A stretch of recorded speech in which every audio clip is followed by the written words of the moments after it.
Ito po ang ating Burley Encore X bike trailer or double stroller. So selling as is po ito ha. Ayan. So this already washed and ready to use. Kayo na po bahala magpaganda po dito. Pag napaganda nyo po ito, napakaganda nito. Okay, second time, dalawang beses pa lang kami nagkakaroon ng ganito. Pangalawa to.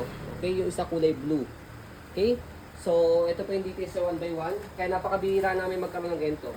Ang ganda niya talaga. Especially kapag mahilig kayo mag-bike. So ito yung details na 1x1. So unahin ito sa handle niya, ayan.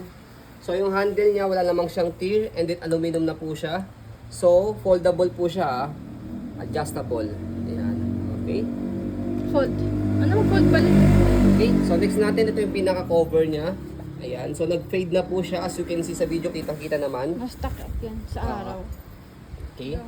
And then, ito yung kanyang cover din. May cover din siya dito para kung sakaling rain cover, umaambon. Yan. Tapos, pwede nyo naman maiangat to. Yan. Para kung sakaling hindi naman maulan, yan. Pwede nyo siya iangat na ganyan. Yan. So, meron siyang airways dito kay mga baby. Okay? Baby. Babies pala, dahil pandalawahan po ito. Tapos, pwede nyo siya iangat ulit. Ayan. Tanggalin natin dito. Yan. Kung gusto niyo naman po na open na open, na ang ganda. mag-walking kayo. Ayan. Nasa semi-recline siya, darling.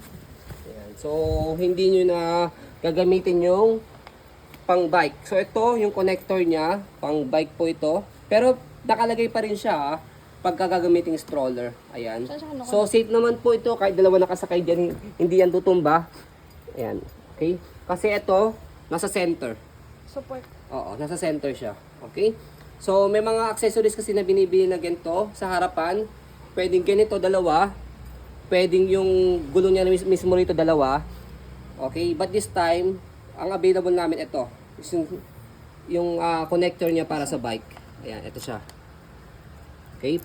So, pag-aralan nyo na lang sa YouTube kung paano siya nilalagay sa may bike. Okay, so ito siya, yung loob niya. Meron siyang pocket dito for 2 babies. Ayan. Toddler, pwede siya. 5-point harness. May mga pad po siya kompleto. Ang ganda. Kompleto pa yan, no? Okay. Tapos, okay pa yung side niya. Okay, okay din yung kanyang tapakan dito. Ayan. Tapos, aluminum yan, yung mga body frame niya. Even this one, aluminum. Gulong niya sa harapan. Tapos, meron siya ritong reflector light. Ayan. Ito na to. Okay. Tapos this one, so nagkaroon siya ng issue dito kaya tinaypan na lang. Kayo na bahala magpaganda sa side na to. Taypan nyo na lang na maganda. Okay. Pero I think hindi siya damage siya. Pakita mo to. Wala siyang damage siya dito. Yan sa loob. Okay. Siguro nilagyan lang talaga ng tape dito. Okay. Hindi na namin siya tinanggal. So pakita natin yung kanyang condition. Ayan. Faded. Okay. Tapos gulong niya, pero yung gulong niya ganda pa. Walang kalawang. Okay? So malambot lang ito. Konti, bobomba na lang namin siya. Para gagamitin nyo na lang po ito. Okay, kasi wash na po ito. Sa likod, ayan, meron din siyang reflector light sa dilim. Ayan. So ito, this one, stopper po ito. So as you can see, naka-go siya. Tapos, pag in-slide nyo po sa pakanan, ayan, naka-stopper siya. Kahit nakasito lang may stopper. Okay? Ayan. Next natin, sa kabilang side ng body frame po niya. Ang ganda naman yan ito. Kakaiba. Okay. Try ba, daddy? Okay, so, ayan, try natin. Try mo pumasok sa loob eh. Paano Ay, wag na pala, malambot pala yung gulong. Paano naman ako makakaano? Ang ganda niya, ang laki. Okay. Ayan. Napa-fold ba siya? Okay. So, kapag pinold po ito, foldable naman po siya, kaya kahit pwede nyo po siyang dalhin sa sasakyan. Okay, para at least kung mag-bike kayo safe somewhere, pwede nyo po siya madala. Okay? So, press nyo lang po ito. Pwede nyo tanggalin muna yung gulong niya. Sa pagtanggal ng gulong niya, madali lang. Press and pull lang. Press and hatak lang siya. Ayan, makita mo, dito ko press. Ba't dito ko press?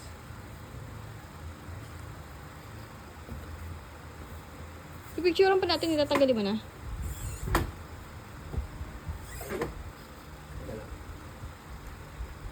Ba't hindi ko ma-press yan?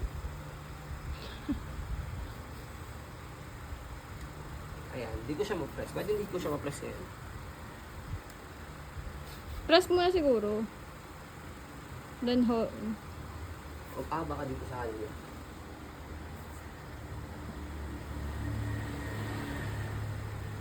Nakalak.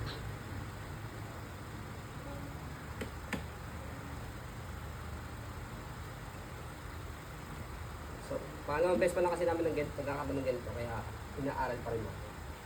Okay? So, ayan. So, later natin tanggalin yung gulong niya. Sa pag-put po dito, ayan. So, dito sa pinakaloob, pakita mo to.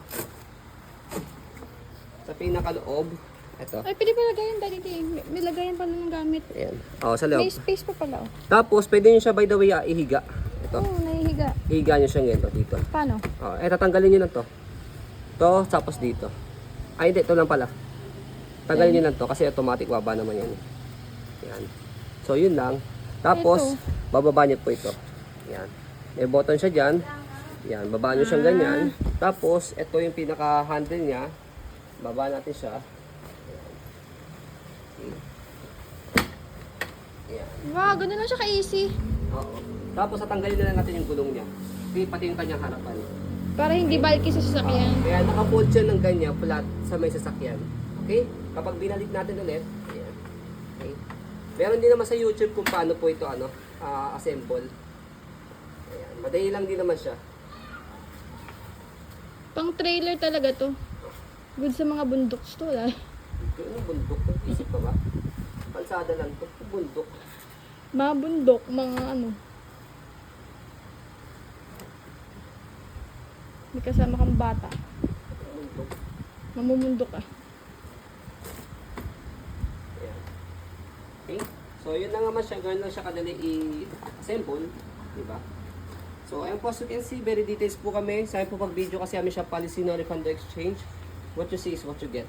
So, yun po, maraming salamat. Have a nice day and God bless po.